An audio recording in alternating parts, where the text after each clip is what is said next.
Focus set. Yeah. All right, this isn't gonna be perfect, but let's try it. Today I'm gonna be showing you how I switched my Blackmagic Pocket Cinema Camera 6K from a minimalist handheld rig to my shoulder swan rig that I did a previous video on, to a gimbal rig, all while maintaining V-Lock battery power for the camera, for monitors, for accessories. Let's try and do this. So since my last video where I did a breakdown of this, my swan rig as I called it, a couple of things have changed. So the first thing that's changed is that I've actually gotten rid of the rod system that was holding the monitor.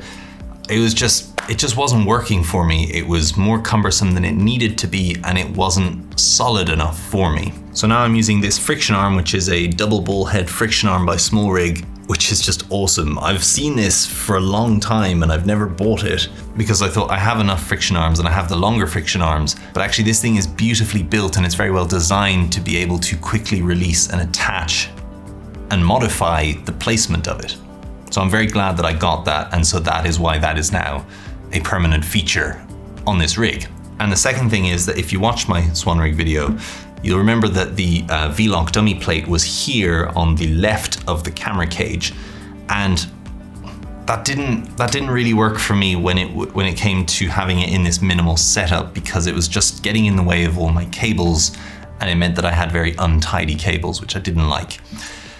So now I have this V-Lock plate here, which is mounted on the right of the cage, just far enough away so that I can still attach my NATO rail handle without any problems.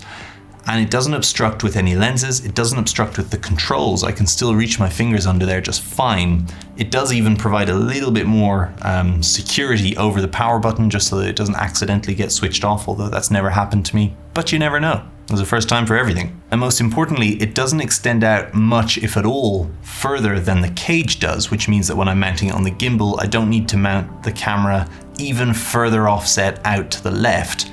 It mounts just fine. So those are the main two changes that I've made. So first of all, just as a minimalist handheld rig, this is really nice, because the added weight of the battery and the monitor, it just give you a little bit more stability while still being a very lightweight, for what it is, a very lightweight rig. And of course it's all handheld. Now I argued with myself about adding one of these NATO rail detachable handles here so that I could have the handle there, but to me that kind of defeated the point of having it as much as a minimal rig as possible, because I would much rather just put it on my Swan rig and then adjust my handles to whatever layout that I wanted and use it as a rig. So just going with the camera rig instead. Camera rig, camera grip, going with the camera grip instead, and tweaking focus manually. That way this is really just a minimal handheld rig, which circumvents the issue of power, which is the only real flaw that this camera has, in my opinion. Now the second thing that I would suggest is that you do invest in a monitor. If you haven't already bought a monitor, invest in a monitor that is cageable, that a company like Small Rig or Tilta or Nicey Rig or you name them have made a camera cage for. Now I tried using a 7-inch monitor. I tried using the Handicine C7 7-inch monitor, and the problem with it is that the construction, in my opinion, is not solid enough to sit kind of at an angle like this. It's fine if it's just mounted vertically on something, like I have it right next to the camera there where it's not moving, that's not a problem. But if you have it on a friction arm where it's at an angle, I don't trust the 1/4-inch 20s in that plastic enclosure enough. So what I would suggest is that you get a monitor that is cageable, so that you can have this big metal cage, which is very lightweight, but very solid, which is holding and supporting your monitor, instead of, you know, the 1/4 20s that are surrounded by plastic inside it. Now, a second thing I just want to draw attention to is that there's a power plate for a V-Lock here, there's a power plate for a V-Lock here, and there's a dummy plate here.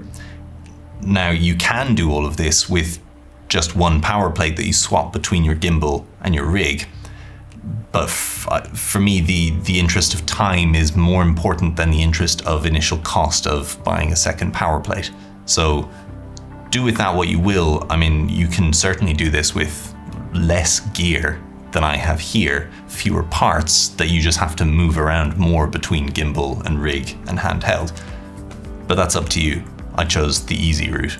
Okay, so let's say that I want to move this minimal rig onto my Swan rig. Well, nice and easy. I just detach my V-Lock battery, unplug the D-tap, bring this up here onto this quick release plate and lock it down. Then I just have to connect the D-tap that was coming out of the camera to the battery into the power plate instead. And then just slide my V-Lock battery in there. And switch it on, power everything up. And now I'm powering not only the camera, but also the monitor and the follow focus and microphone or lights or whatever you want to have on your rig. Now you may have noticed that there is an NPF battery on the back of this Ninja 5. The reason being that I simply don't have a D-tap to 12 volt cable yet. It's on its way, but for the time being, I'm just using an NPF battery. But eventually what I'll have is a D-tap to 9 volt like this, which can then slot into the back of the Ninja 5 so that the V-mount, when it's in the dummy plate, can still power the monitor and the camera. Right now, it can only do it when it's in one of the power plates. And so now this is very easy to adjust the monitor so that I can have it at a different viewing angle so that I can then bring this up as a shoulder rig. Nice and easy, ready to shoot. Just like the Swan rig video that I showed you before. But what if you wanted to then bring this onto a gimbal?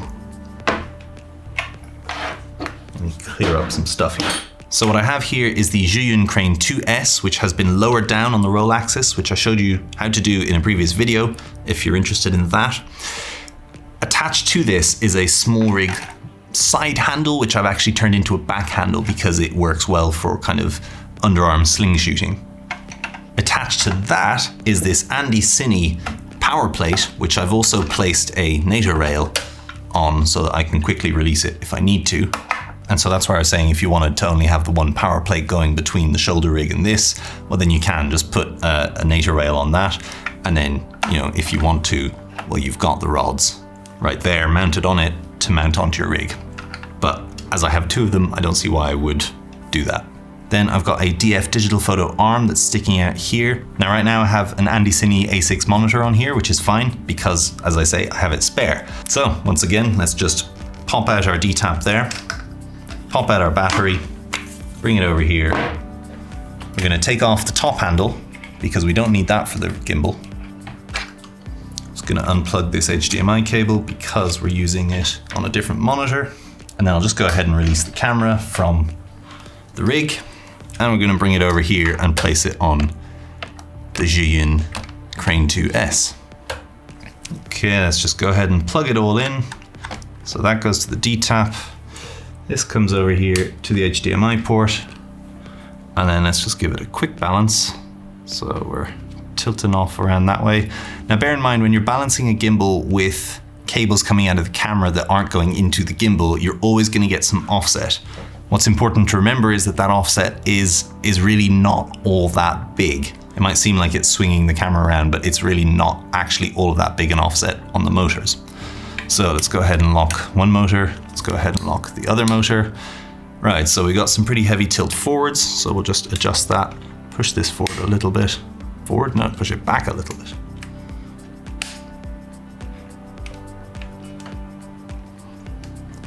Okay, that's looking pretty good. Let's release the roll motor. And we're rolling pretty heavily that way, so let's go ahead and bring this in to balance on the right a touch. Okay, there we go. And finally, let's release the pan motor. Now looking at that, the weight of that is probably a little bit underneath here, so let's just bring this out a touch. Okay, I think that's pretty good.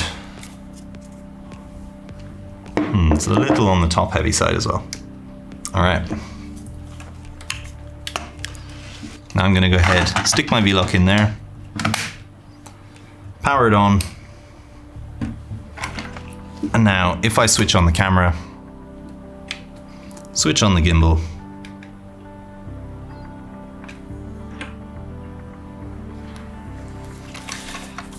put on my safety harness because this is a lot of weight to be contending with. Well, there you go. Nice and stabilized with a lot of power. Don't have to worry about silly battery swapping. It's powering my monitor. As you can see, there's no vibrating, there's no weight issues whatsoever. If you're having vibrations on this gimbal with this camera setup, I can guarantee that like 99% of the time, it's because you haven't balanced it correctly. Even if you think you have, just try adjusting stuff slightly differently until you get it perfect. I mean, that took me a few minutes to balance it. That's it. And this works great. And having this handle here is a big, big help. It really helps you do those kind of jib shots if you wanted to shoot those. Nice. So there we go. I'll power all this down. Did you enjoy that? I enjoyed that. All of the parts that I've talked about in this are in the description. Now, obviously, you don't have to get those parts. If you see a part online or that you have a part already, that's always the best option. Use what you have. I already had a bunch of these NATO plates and a few of these releases as well, so I used what I had. But as I say, if you want these specific parts, well then they're in the description below. They're affiliate links, which won't cost you anything extra, but a small commission will go to me, which will help support this channel to keep building ridiculous camera rigs like this. And yeah, seriously, like building camera rigs, I find is almost just as fun as actually shooting with the cameras. It's basically like grown-up Lego. Anyway, thank you very much for watching. I hope you found this useful. I hope you got some ideas for how you want to rig out your own Blackmagic Pocket Cinema camera, 4K or 6K. This works just fine with either. And yeah, I hope you were convinced by how easy it is to switch between a handheld, a rig, and a gimbal.